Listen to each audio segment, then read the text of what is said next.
വളരെയേറെ ഔഷധ ഗുണമുള്ള കൂവളത്തിൻ്റെ ജ്യൂസാണ് നമ്മളിന്ന് ഉണ്ടാക്കാൻ പോകുന്നത് കേട്ടോ. ഒരു സ്വീറ്റ് ആൻഡ് സോർ ആയിട്ടുള്ളൊരു ടേസ്റ്റാണ് ഇതിനുള്ളത്. ഒരു അരോമാറ്റിക് ഫ്രൂട്ടാണ്. അതായത് ഇത് മൂത്ത് കഴിഞ്ഞ് പഴുത്ത കഴിഞ്ഞ് നമ്മൾ പൊട്ടിക്കുമ്പോഴൊക്കെ ഒരു പ്രത്യേക നല്ലൊരു മണം ഇതിന് വരാറുണ്ട്. തൊണ്ടിന് നല്ല കട്ടിയാണ്. അതുകൊണ്ടാണ് നമ്മൾ തേങ്ങ പൊട്ടിക്കണ പോലെ വേണം പൊട്ടിക്കാൻ. ഒരു കത്തി വെച്ച് മുറിക്കലൊന്നും നടക്കണ പരിപാടിയല്ല.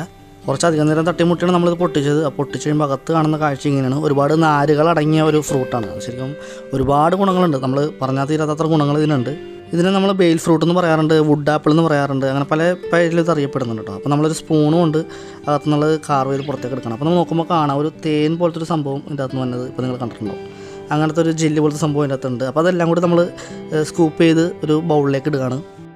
ശിവന് ഏറ്റവും ഇഷ്ടപ്പെട്ട മരമാണ് കൂവളം. അതുകൊണ്ട് തന്നെയാണ് കൂവളത്തിൻ്റെ ഇല കൊണ്ടുള്ള മാല ശിവന് ചാർത്തുന്നത്. ഈ മരം മുറ്റത്തുണ്ടെങ്കിൽ ദാരിദ്ര്യം വരില്ല എന്നൊക്കെ പഴമക്കാർ പറയാറുണ്ട് കേട്ടോ. ഒരുപാട് ഔഷധ ഗുണങ്ങളുള്ള ഒരു പഴമാണ് കൂവളം. ഇലയ്ക്കും വേരിനും അടക്കം എല്ലാത്തിനും ഒരുപാട് ഗുണങ്ങളുണ്ട്. ഇതിൻ്റെ തൊണ്ടിന് നല്ല കട്ടിയുള്ളത് കൊണ്ട് തന്നെ നമുക്ക് അതിൻ്റെ ഉള്ളിലുള്ള ഭാഗങ്ങളൊക്കെ നല്ലപോലെ ചിരണ്ടി എടുക്കാൻ പറ്റും. അപ്പോൾ മാക്സിമം നമ്മൾ ഒട്ടും വേസ്റ്റ് ആവാതെ എല്ലാം ചിരണ്ടി എടുക്കുകയാണ്. ദശമൂലകങ്ങളിൽ ഒന്നാണ് കൂവളം. അതുകൊണ്ട് തന്നെ ദശമൂലാരിഷ്ടം, വില്വാദി കഷായം, വില്വാദി ലേഹം, വില്വാദി ഗുളിക എന്നിവയിലൊക്കെ പ്രധാനമായിട്ട് വരുന്നൊരു ചേരുവയാണ്. അപ്പോൾ നമ്മൾ അടുത്തത് ഒരെണ്ണം പൊട്ടിക്കാനുണ്ട്. അപ്പോൾ ഇത് മറ്റേതിനേക്കാളും ചെറുതാണ്. അപ്പോൾ സൈസ് കൊണ്ടല്ല ഇത് മനസ്സിലാക്കണത് മൂത്തുനിന്ന്, ഇതിൻ്റെ നിറം കൊണ്ടാണ് നമ്മൾ മനസ്സിലാക്കുന്നത്. ചെറുതും വലുതും സൈസിലൊക്കെ മൂത്ത് തന്നെ കിട്ടും. കേരളത്തിലെ മരങ്ങളിലൊക്കെ നമ്മൾ കണ്ടിട്ടുണ്ടെങ്കിലും ഇത് വിൽക്കുന്നതൊന്നും നമ്മൾ കണ്ടിട്ടില്ല. പക്ഷേ നോർത്ത് ഇന്ത്യയിലൊക്കെ ചെന്ന് കഴിഞ്ഞാൽ അവിടെ ജ്യൂസായിട്ടും അല്ലെങ്കിൽ പഴമായിട്ടൊക്കെ റോഡ് സൈഡിൽ നിന്ന് വിൽക്കുന്നത് കാണാം. ചൂട് കാലത്തൊക്കെ പ്രത്യേകം അവിടെ കടകളൊക്കെ ഉണ്ടാവും. അപ്പോൾ ഇത് സ്കൂപ്പ് ചെയ്തെടുക്കുമ്പോൾ ഇത് നോക്കിക്കഴിഞ്ഞാൽ കാണാം ഈ തേൻ പോലെ വരുന്നത്. ഇപ്പോൾ ഞാൻ കാണിച്ചു തരാം. ഇപ്പോൾ ഈ വരുന്നത് തേൻ പോലത്തെ ഒരു സംഭവം തന്നെയാണ്. തേൻ്റെ സ്ട്രക്ചർ, തേൻ്റെ നിറം എല്ലാം ഉണ്ട്. പക്ഷേ ടേസ്റ്റ് മാത്രം തേൻ്റെ അല്ല, ഒരു പ്രത്യേകതരം ടേസ്റ്റാണ്. അപ്പോൾ ഇതെല്ലാം കൂടി സ്കൂപ്പ് ചെയ്ത് നമ്മൾ ആ ബൗളിലേക്ക് മാറ്റുകയാണ്. നാട്ടിൻപുറങ്ങളിലൊക്കെ കൂവളത്തിൻ്റെ മരങ്ങൾ ഒരുപാടുണ്ടെങ്കിലും ആളുകൾക്ക് ഈ പഴം എങ്ങനെയാണ് ഉപയോഗിക്കേണ്ടതെന്ന് അറിയാൻ പാടില്ലാത്ത ഒരുപാട് ആളുകളുണ്ട്. അതുകൊണ്ട് തന്നെ ഈ പഴം വെറുതെ വീണ് വേസ്റ്റായിട്ട് ഇങ്ങനെ പോകുന്നത് നമ്മൾ പല മരത്തിൻ്റെ ചോട്ടിൽ കണ്ടിട്ടുണ്ട്. അപ്പോൾ 3 എണ്ണം പൊട്ടിച്ച് കഴിയുമ്പോൾ നമുക്ക് ഏകദേശം ഇത്രയുണ്ട്. ഇനി ഇതിലേക്ക് നമ്മൾ കുറച്ച് വെള്ളം ഒഴിച്ചിട്ട് ഞെരടി എടുക്കണം. നല്ലപോലെ ഞെരടി എടുത്താലേ അതിൻ്റെ ജ്യൂസ് കിട്ടുള്ളൂ. അപ്പോൾ നമുക്ക് വേണമെങ്കിൽ കൈ കൊണ്ട് ചെയ്യാം, അല്ലെങ്കിൽ സ്പൂണോ അല്ലെങ്കിൽ വേറെ എന്തെങ്കിലും സാധനങ്ങളൊക്കെ വെച്ച് ചെയ്യാം. അപ്പോൾ നമുക്ക് നമ്മുടെ വീട്ടിൽ തന്നെ കഴിക്കാൻ നമുക്ക് തന്നെ ഉണ്ടാക്കുന്നതുകൊണ്ട് തൽക്കാലം കൈ കൊണ്ട് തന്നെ ഞെരടി എടുക്കുകയാണ്. കൈ കുറച്ച് വൃത്തിയായിരിക്കണം എന്നുള്ള കാര്യം മാത്രമേ ഉള്ളൂ. കൂവളം ശരിക്കും പറഞ്ഞാൽ ഹൃദയത്തിനും ലിവറിനും കിഡ്നിക്കൊക്കെ ഏറ്റവും ബെസ്റ്റായിട്ടുള്ളൊരു സാധനം തന്നെയാണ്. അതുപോലെ ഡയബറ്റീസിനെ വളരെയധികം കൺട്രോൾ ചെയ്യുന്നു. ഡയേറിയ, കോളറയൊക്കെ മാറ്റാനും പറ്റിയ സാധനമാണ്.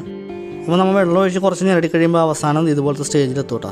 അപ്പോൾ ഇതിൻ്റെ അകത്തുള്ള നാരുകൾ നമുക്ക് ആദ്യം തന്നെ വേണമെങ്കിൽ കൈകൊണ്ടെടുത്ത് മാറ്റാം, അല്ലെങ്കിൽ പിന്നെ അത് അരിച്ചെടുക്കാനുള്ളതാണ് നമുക്ക്. പക്ഷേ അരിക്കണതിന് മുമ്പ് കൈകൊണ്ട് മാറ്റുമ്പോൾ കുറച്ചും കൂടി നമുക്ക് കാര്യങ്ങൾ കുറച്ചും കൂടി എളുപ്പമായിരിക്കും. അപ്പോൾ മാക്സിമം വേസ്റ്റ് ആവാത്ത രീതിയിൽ നാരുകൾ നമ്മൾ പിഴിഞ്ഞ് മാറ്റുകയാണ്. പെപ്റ്റിക് അൾസർ എന്ന് പറഞ്ഞ സംഭവമുണ്ട്. അത് കുടൽ വ്രണങ്ങളൊക്കെ അതൊക്കെ മാറ്റാൻ പറ്റിയൊരു സാധനമാണ്. ഇത് രക്തത്തെ വളരെയധികം ശുദ്ധീകരിക്കുന്നു, അതുപോലെ ശരീരത്തിന് തണുപ്പ് നൽകുന്നു. പിന്നെ മഞ്ഞപ്പിത്തം അതുപോലത്തെ പകർച്ചവ്യാധികൾക്കൊക്കെ ഒരു നല്ലൊരു പരിഹാരമാണ് കേട്ടോ.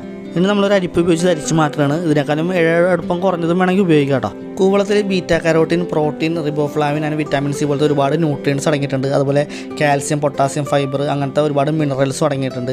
പിന്നെ ബെസ്റ്റായിട്ടുള്ളൊരു ആൻറ്റി ഓക്സിഡൻ്റ് ആണ്. ആൻറ്റി ഇൻഫ്ലമേറ്ററി പ്രോപ്പർട്ടീസ് അടങ്ങിയതാണ്.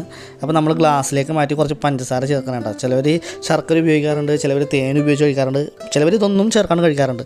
നമ്മളപ്പോൾ ഗുണത്തിനോടൊപ്പം അതിൻ്റെ ടേസ്റ്റിനും കൂടി പ്രാമുഖ്യം കൽപ്പിക്കുന്നതുകൊണ്ട് കുറച്ച് പഞ്ചസാര ഇട്ട് 2 സ്പൂൺ പഞ്ചസാര ഇട്ട് നമ്മൾ ഉപയോഗിക്കുകയാണ്. അപ്പോൾ വളരെ സിമ്പിളായിട്ട് കൂവളം ജ്യൂസ് എങ്ങനെ ഉണ്ടാക്കാനാണ് നമ്മൾ കാണിച്ചത്. അപ്പോൾ ഇനി ഇത് എവിടെ കിട്ടുമെന്ന് ചോദിച്ചു കഴിഞ്ഞാൽ എനിക്ക് കറക്റ്റ് പറയാൻ അറിയില്ല. നിങ്ങളുടെ നാട്ടിൻപുറങ്ങളിലും ഇപ്പോൾ പറമ്പുകളിലൊക്കെ നോക്കിക്കഴിഞ്ഞാൽ ഇത് വെറുതെ വീണ് പാഴായി പോകണതെന്ന് അന്വേഷിച്ച് അറിയാൻ പറ്റും. അപ്പോൾ അതൊക്കെ എടുത്ത് ഉപയോഗിക്കുക. വീഡിയോ ഇഷ്ടമായെങ്കിൽ ഒന്ന് ലൈക്ക് ചെയ്തേക്കാം, ഷെയർ ചെയ്തേക്കാം. അതുപോലെ നമ്മുടെ ചാനലും കൂടി സബ്സ്ക്രൈബ് ചെയ്ത് നമ്മുടെ ഫാമിലിയിലേക്കും കൂടി ഒന്ന് വന്നേക്കാം കേട്ടോ.